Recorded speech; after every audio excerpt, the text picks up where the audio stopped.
नमस्कार, cook with कप्पीमध्ये आपलं स्वागत आहे. आज मी शेवयांचा उपमा करते. तो शेवयांचा उपमा मी फ्युजन करणार आहे. त्याच्यासाठी मी आता इथे वाटीभर शेवया घेतल्या आहेत आणि एक मीडियम आकाराचा कांदा चिरून घेते. आणि तो कांदा फोडणी होईपर्यंत मी बाकीच्या भाज्या चिरून घेते. आणि कांदा फोडणी घालण्यासाठी मी इथे कढईमध्ये तेल घातलंय. तेल तापलंय, त्याच्यामध्ये मी आता 3 ते 4 हिरव्या मिरच्या, 7 ते 8 लसूणच्या पाकळ्या ठेचून घेतल्या होत्या.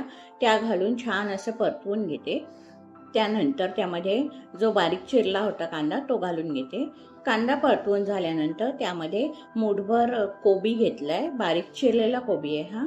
तो कोबी त्यामध्ये घालते. त्यानंतर अर्ध गाजर, अर्धी कॅप्सिकम बारीक चिरलेली, मूठभर कॉर्न आहेत. कॉर्न न शिजवता घेतले ते कॉर्न त्यामध्ये घालते आणि फोडणीमध्ये छान परतवून घेते. ते व्यवस्थित परतवून घ्यायच्या त्या सगळ्या भाज्या.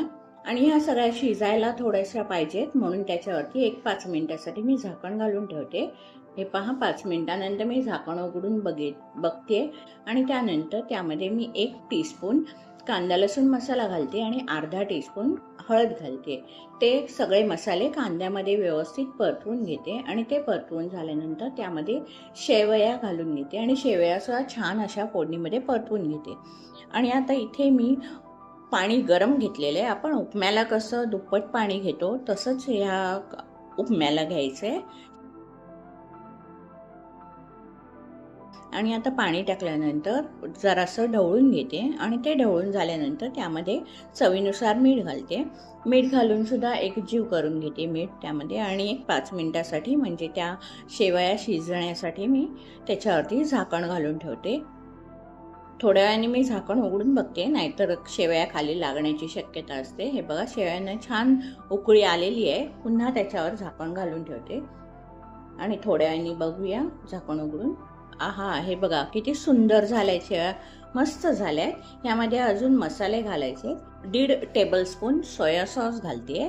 त्यानंतर ढवळून घेतलंय सगळं आणि ते घालून झाल्यानंतर 1 टेबलस्पून ग्रीन चिली सॉस घालते आणि तो सॉस सुद्धा त्या शेवयांमध्ये एकत्र करून घेते.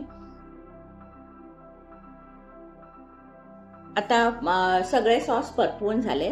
त्याच्यामध्ये आता मी वरून कांद्याची पात जी बारीक चिरली होती ती घालते आणि कांद्याची पात घालून छान असं ढवळून घेते. हे बघा, उपमा इथे खूप सुंदर दिसतोय. 1-2 मिनिटासाठी मी त्याच्यावर झाकण घालून घेते आणि 2 मिनिटानंतर झाकण उघडून बघूया. हे बघा, मस्त झालाय उपमा, सुंदर झालाय. शेवयांचा फ्युजन उपमा तयार झालेला आहे. आता मी हा उपमा सर्व करते. मग कशी वाटली तुम्हाला फ्युजन उपम्याची रेसिपी? आवडली असेल लाईक करा, शेअर करा आणि माझ्या चॅनलला सबस्क्राईब करायला विसरू नका. धन्यवाद.